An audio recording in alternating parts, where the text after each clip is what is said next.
To build anything that truly lasts, it takes time.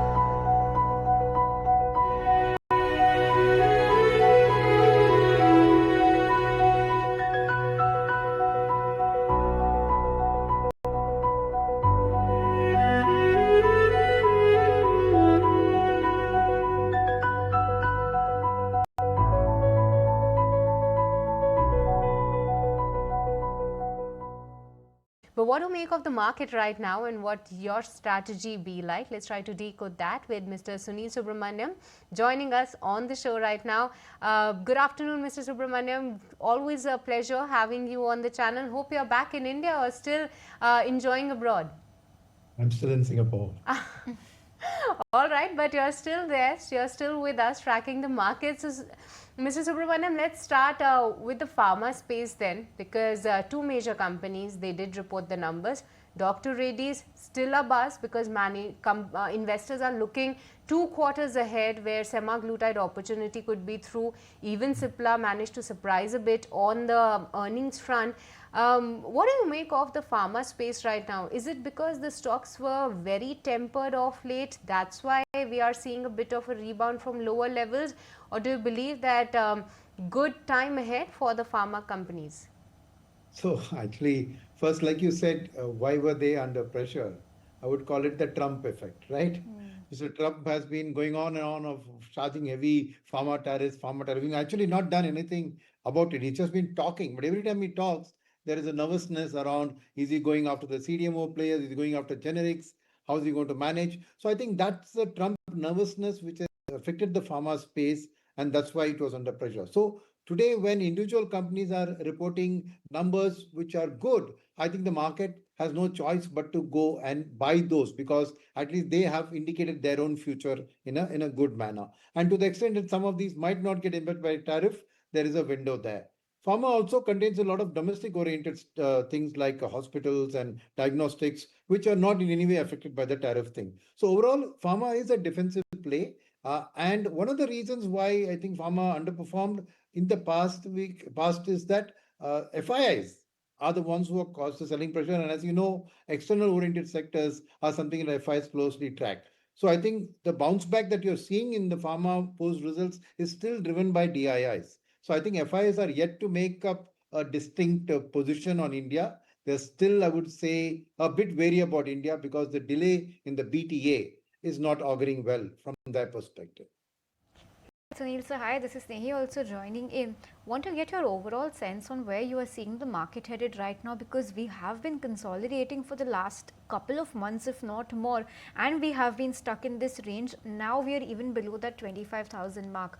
Going ahead, we were expecting triggers like earnings or for instance the UK India FTA, but that's not had such a big impact on the market. FII flows on the other side are drying out. What is your sense on where the market could go ahead and what could be the next big trigger?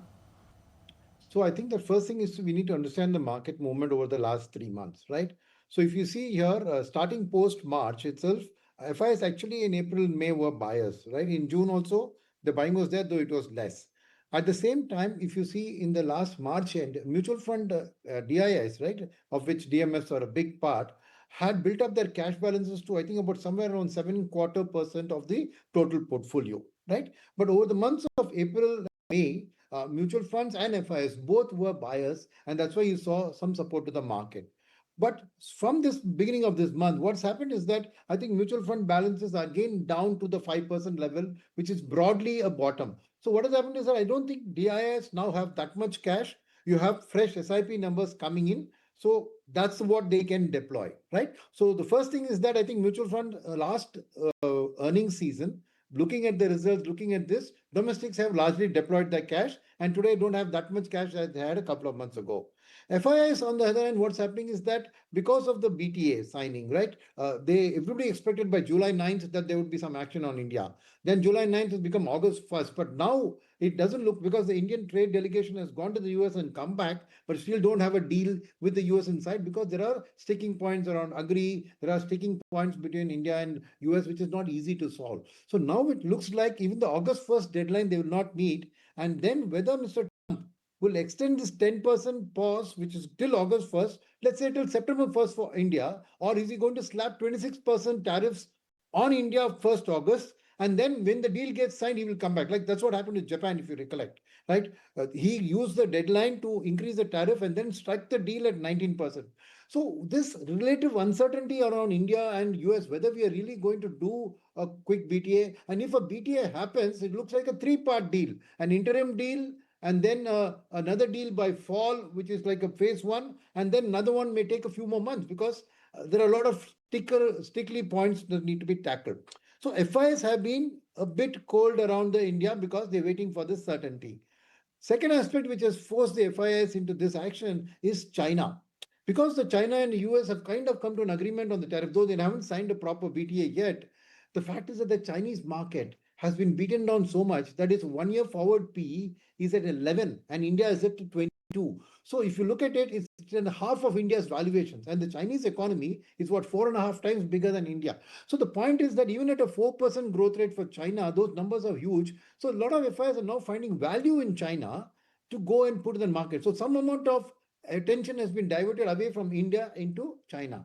So then that brings me to what's the next trigger? That's the question you asked. So clearly some good news on the BTA front, that some interim is being signed or the tariff levels are going to be pegged at say below 20. That's what I think will be a trigger for FIS to come in. As far as DIS are concerned, it's clearly the developing earnings season. The earnings season has been mixed. Some earnings have been fairly decent. The IT sector, for example, I don't think the earnings are so bad, but their guidances are a bit weak. And because FIs are not putting money back in, there are no buyers for the IT space. So that's why IT is under a lot of pressure. So why I'm saying this is DIS, because they used up a lot of their cash. Now the incremental cash coming in from fresh purchases over the course of this earnings season, plus the results will take their, buying will be specific to those triggers. So Right. those companies post good results, good guidances will get the DI allocation. So it's a mix of BTA plus the earnings season. That's the next trigger. And early festival season, if it gives a good indication around Sure. consumption, will be a good positive for the market to look forward. But until then, Okay. expect a sideways consolidating market for some time. Okay, well, so we're still expecting some consolidation and some sideways momentum in the near future at least. But